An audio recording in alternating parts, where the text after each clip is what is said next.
Bonjour à toutes et à tous, voilà, je m'appelle Yves Poquier, je suis infirmier, je suis à mes heures perdues auteur de bande dessinée et je viens à vous pour vous parler d'un projet que je nourris depuis très longtemps, un projet qui va vous emmener dans des contrées lointaines, au large des côtes du Yucatan, dans les Caraïbes.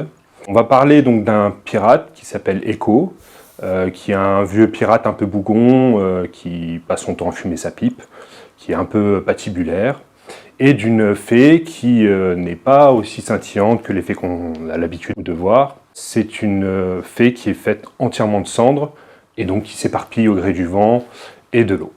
On va retrouver donc ces deux personnages dès le début de l'histoire.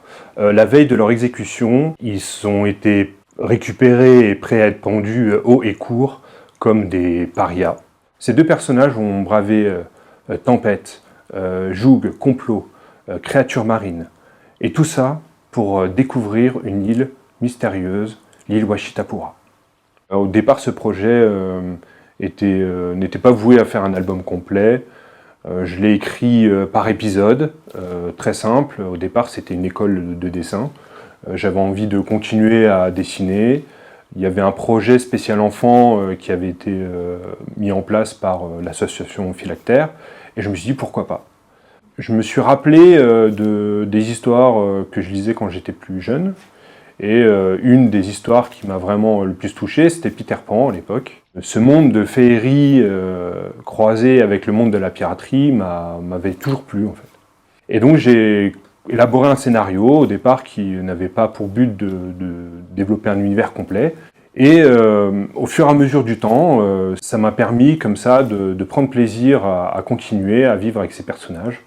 J'ai donc continué à déployer un petit peu le scénario qui s'est enrichi et j'en suis arrivé maintenant à un projet bien plus fourni et plus global.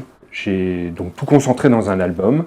Alors ce projet est prêt à voir le jour. Toute la maquette est faite, tout est prêt, les illustrations intérieures supplémentaires ont été faites. J'ai même pu y intégrer un carnet graphique. La seule chose qui reste maintenant, c'est l'impression. Si, comme moi, vous voulez voir le projet aboutir et l'avoir concrètement dans vos mains, n'hésitez pas, soutenez-moi, participez à l'aventure et puis à très vite.